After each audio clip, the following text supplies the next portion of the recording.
The show is set in the year 1962 in a parallel universe. The Axis power comprising Nazi Germans and the Imperial Japanese won World War II and are now the rulers of the entire world. In this universe, the US President-elect Franklin D. was assassinated amidst the war, and the bombing of Hiroshima and Nagasaki never happened. Instead, the Germans dropped an atomic bomb on Washington, D.C. and weakened the Allied countries. In the current world, the Germans rule over all of Europe and Africa, and the Empire of Japan controls all of Asia. However, the point of power is set in the former US, which has since been divided into two parts. Western North America, ruled by the Japanese, and Eastern and Midwestern North America is controlled by the Greater Nazi Reich, also called the GNR. The American flag has a swastika instead of stars, indicating its complete surrender to the Nazis. Although the two empires won the war hand in hand, there has been a Cold War-type relationship between them ever since. It is said that after the death of the current Führer, Hitler, his next in command will take over all the Japanese states and declare themselves the rulers of the world. In both empires, Americans are subjected to racism and have fewer rights than Germans and Japanese in their respective states. The police are allowed to kill any American if they find them suspicious, without having to answer to anyone. There is a neutral zone between two former American states that encompasses the Rocky Mountains. It serves as a neutral zone where no rules of either empire work. It is also a hiding zone for the resistance group that is constantly protesting for their rights and freedom.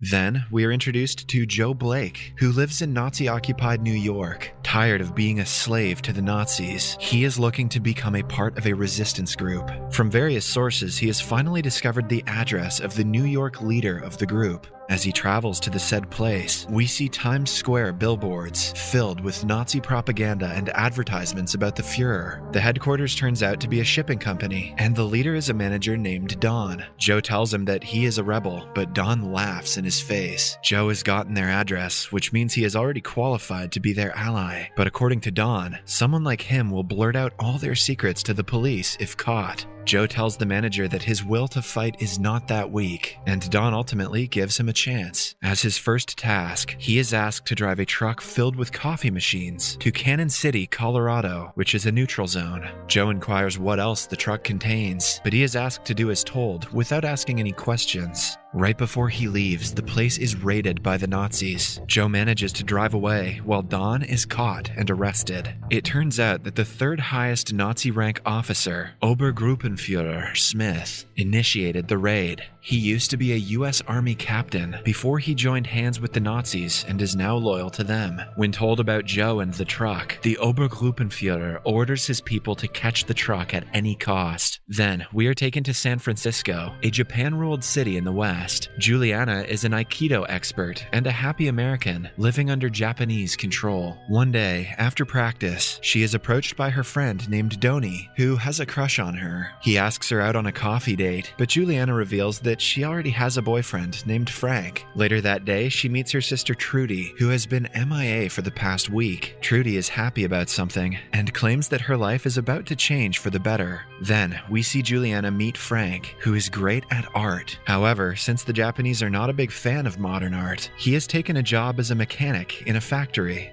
As they chat, we find out that Frank is Jewish and is always living in fear of the Nazis. This is why Juliana doesn't want to have his children, because they will also be subjected to fear every day of their lives. After the date, Juliana is returning home when suddenly Trudy stops her. She frantically hands her a film and claims that it is the only way to freedom. With that being said, she runs away and is killed by the police a few minutes later. Juliana witnesses this and runs into her apartment before playing the content of the film, which is named The Grasshopper Lies Heavy. It shows a world where the Nazis were defeated and how world politics played out after that. Juliana is in shock as the video gives her a taste of freedom and makes her want to fight. Had she been shown an episode of Keeping Up with the Kardashians instead, she may have opted to leave things the way they are. After that, we find out that the film is a product distributed by someone named the Man in the High Castle. Not even the high-ranking officials know who he is or what he wants, but he seems to be an ally to the resistance group who has access to the things that normal people don't. The government has put a ban on these films, but they continue being distributed secretly. Frank arrives home and freaks out upon finding out that Juliana has a film. He wants to hand it over to the police first thing in the morning so they won't be in trouble. The next morning, Juliana finds a ticket to Cannon City with an address and a time. It is clear that her sister had to bring the film to that place, but now it is her responsibility. When Frank isn't around, she runs away with the film to the bus station. She also hides the film under another one to cover up the story, even if she is caught. In the following scene, we are taken to the German embassy in the Japan-ruled empire. A high-ranking Nazi commander, Hugo, meets the Japanese trade minister, Tagomi, who has come to inform them about the arrival of the Japanese prince and princess. Even the German embassy must be decorated according to their taste, which doesn't satisfy the Germans. Still, they agree to do it to avoid unwanted tension. Somewhere else, Don has been tied to the ceiling and tortured. The Obergruppenführer and his right-hand man Eric, whose name is significantly easier to pronounce, come to meet him, but Don remains unbothered by their presence and continues his silence. Meanwhile, Joe's truck stops on the way because of a flat tire. As a kind man helps him replace it, Joe notices ashes in the air. It turns out that somewhere nearby, the Germans are burning mentally and physically disabled people because they don't want to waste their resources on them.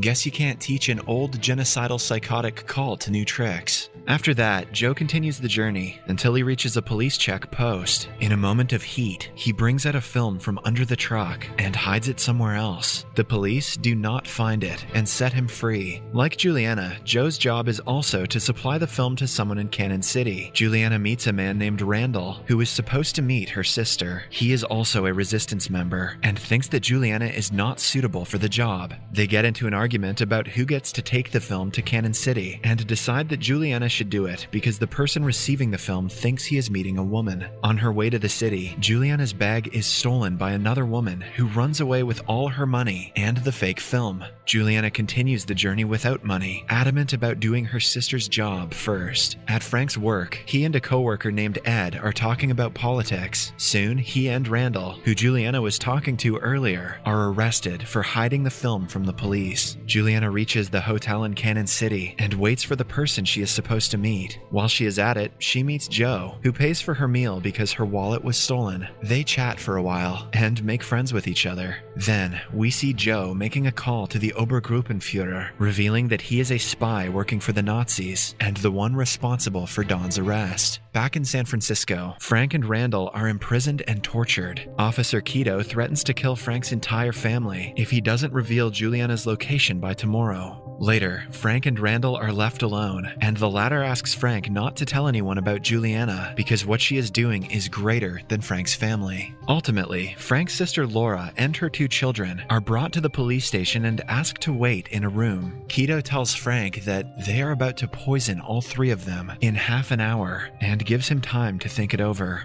Then, in Cannon, Juliana and Joe's friendship deepens, but Joe has started to suspect that she is a rebel. Juliana then starts working as a waitress in the diner. She meets a customer named Alan, who is reading a Bible. When Juliana shows interest in it, he gives her the name of a store where she can get the book. She goes to the store while being watched by Joe. At the same time, in New York, the Obergruppenführer and his assistant Eric are attacked by a group of rebels. Obergruppenführer manages to kill all of them and arrest a man named Doug to interrogate him. Elsewhere, Juliana meets Alan again and claims that she has something important to tell him. They decide to meet on a bridge at night. Before leaving for the meeting, Juliana gives Joe a letter and asks him to post it to her mother if she doesn't return. Joe calls the Obergruppenführer, asking him to find out about a man named Alan, who he suspects of being a rebel. Following the call, he reads the letter where Juliana has told her mother about the wonderful world that the film has shown her. Unable to control himself, Joe also watches the film that he possesses. On seeing an alternate reality, his heart is filled with the will to fight back. Soon, he is informed that Alan is not a rebel, but a Nazi spy like himself. Knowing that Juliana's life is in danger, Joe brings out his gun and goes to the bridge. Back in San Francisco, Randall is taken away to be executed. Keto asks Frank to reveal Juliana's location for the last time, but he keeps quiet. As a result, the poisonous gas is released in the room that Frank's sister Laura and her children are in. Frank is also taken to be executed alongside Randall. Minutes before his execution, Keto finds the woman who stole from Juliana on the bus. Upon discovering the fake film, they assume that Juliana and Frank are innocent. Frank is saved seconds before his death, but his family dies because of Keto's mistake. Then, on the bridge, Alan tries to kill Juliana, but is interrupted by Joe's arrival. Juliana pushes him off the bridge and kills him. Right after, she breaks down crying, while Joe holds her in his arms. They return to the hotel, where Joe helps Juliana relax. Despite the guilt of killing a person weighing her down, she manages to keep her cool. She inquires if Joe read the letter she left for her mother, and he replies with a yes. Juliana doesn't mind, because she trusts him, and thinks that he did it because he was worried for her. The two have to check out the hotel as soon as possible, because a dead Nazi agent means that more are going to come looking for them.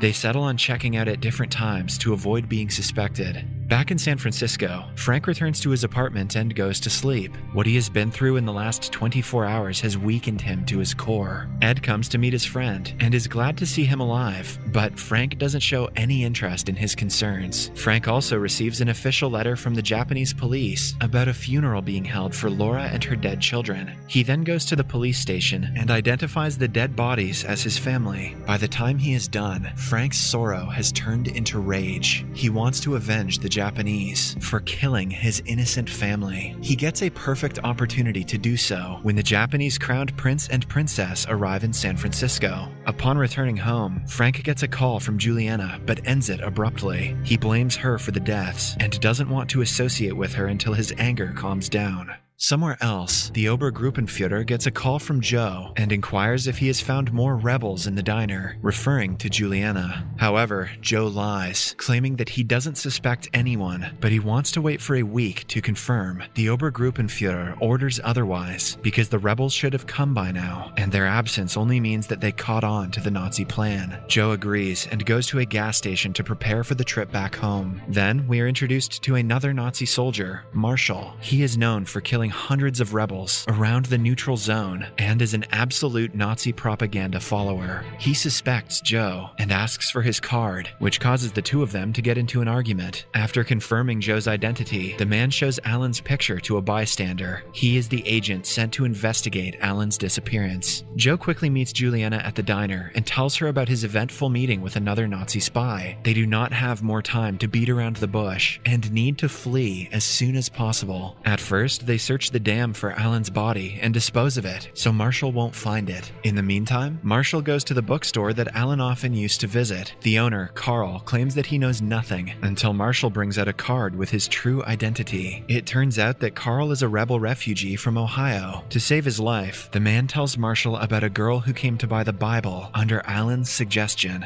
Despite getting the information he wanted, Marshall doesn't spare Carl and ends his life. Not just that, but he makes a statement by hanging his dead body in front of everyone and ordering them to let it rot. After that, he continues his search and ends up outside the diner that Juliana works in. A stranger claims that he knows where Alan is, but asks for money in turn for the information. Marshall makes him spill everything he knows and leaves for the bridge, having found out that was the last place Alan was spotted. Back in San Francisco, the crowned prince and princess are taking a stroll down a park with many councilmen. After the event, the prince privately tells the princess about his concerns regarding the Nazis' growing technologies. They have surpassed Japan in many ways and have to be stopped before another world war breaks out after Hitler's death. In the next scene, we see Trade Minister Tagomi talking to a Nazi scientist named Wegener. They are here to make a very important deal that might have a huge impact on world history. Wegener knows the recipe for an atom bomb, which Nazis possess, but Japan lacks. He is willing to share the recipe with the Japanese science minister so the country can be ready in case they are attacked. Tagomi asks Wegener to hand the recipe to the Japanese science minister on the day of the Crown Prince's speech because it is when everyone will be distracted. The Crowned Prince and Princess go to meet the Nazi ambassador to discuss the speech the prince is about to deliver to a crowd of San Francisco residents. The ambassador suggests they cancel the speech as it might not be entirely safe, but the monarch trusts Kido's team to ensure complete safety. No one would dare to lay a finger on him after all, as he is the prince of the entire Japanese empire. Back in Cannon City, Joe and Juliana are disposing of Alan's car when they find a map inside. A marked place intrigues their interest, and they decide to travel to see what it is. At the same time, Marshall reaches the bridge and finds a drawing of Juliana that she had dropped when she was here with Alan last night. The mistake might cost her her life, but she is busy exploring the mapped place with Joe. It turns out to be a camp where the revolutionaries are locked and tortured. The horrifying sight of a chained dead woman shakes them both. Alongside the corpse is a list of revolutionaries who have been killed or are yet to be captured. Trudy's name is also there, but what shocks them the most is the name of the diner's owner, Lemuel. This means that the person Juliana has been working with until now is also a rebel. Marshall is in the diner with Lemuel, asking him if he has seen Juliana around the neighborhood. The owner reveals that she used to work for him, but lies about her disappearing a few days ago. Meanwhile, Frank is still not in the right state of mind. He continuously tries to gain more information about the Japanese prince by listening to the radio non-stop. Then, we see him making a gun for himself because he works in a factory that manufactures its parts. Ed inquires what he needs it for, but Frank doesn't reply. Later that day, Ed catches Frank practicing shooting in his apartment. He carefully inquires if Frank is planning to assassinate the crowned prince, but again, does not get a reply. Ed tells Frank to think of every step he takes because he won't be forgiven by the police if he does something irrational. In the next scene, Joe and Juliana are on the drive back to the diner before Marshall stops them. Juliana makes a run for her life and hides inside an abandoned home, all while being followed by him. After a few minutes long search, they come face to face and Marshall is seconds away from blowing her head off with his shotgun. But right then, Joe comes to her aid and knocks the Nazi out before running away with Juliana. They hide inside a house nearby, tricking Marshall into assuming that they ran away. Only after he drives away in his car do they sigh with relief. To seek refuge, they go to Lemuel's home. He listens to their story before asking for the film she got from Trudy. However, Juliana insists that she will only hand over the film to the man in the high castle because she doesn't trust anyone else. Lemuel promises to bring them to the main man the following morning. Joe then surprises us by telling all the information to the Obergruppenführer Smith, but he doesn't tell him about the part where he helped Juliana. Morning comes, and Lemuel brings Joe and Juliana on a hike in the woods. However, halfway in, they are surrounded by a group of revolutionaries who recognize Joe as a spy. He proves his innocence by showing them the film that he wouldn't have brought if he was a spy. Moreover, Juliana also takes his side, since he has helped her against the Nazis time and again. Lemuel apologizes for the misinformation and asks them to go to a place on the other side of the hill to stay away from Marshall, who is desperately looking for them. Elsewhere, Wegener is preparing microfilm with information about how to manufacture an atom bomb. He is to hand this film to the Japanese science minister during the speech that is about to take place shortly. Hours before the speech, Frank buys a bunch of bullets under the name of a Japanese person living in Tibet. The owner of the shop helps him when offered an absurd amount of money. Ed finds the loaded gun and tries to stop Frank from doing anything stupid. In the ensuing struggle, Frank is shot in the shoulder, but he manages to lock Ed inside a room and make his way to the speech. Juliana is trying to steal a car for their escape, but Marshall catches her in the act. She drives away in a hurry, causing her to get into an accident that burns her alive. Marshall inspects her burning corpse before confirming that, yep, she's dead. What he doesn't know is that it was a plan set by Joe and Juliana to get him off their backs. When everything calms down, Juliana calls Frank, but Ed picks up the phone. He tells her everything Frank has been up to, prompting her to take the immediate next bus to San Francisco. Joe watches her go in shock and feels betrayed. Meanwhile, in San Francisco, the prince's speech finally starts. Wegener is in the crowd, about to hand over the microfilm to the science minister. Somewhere nearby is Frank, getting ready to take take his revenge. As he pulls the gun out slowly, someone else shoots the prince before him. The episode ends as he watches the injured prince in astonishment. To know what happens to them next, watch the second part in our new channel, Series Recapped.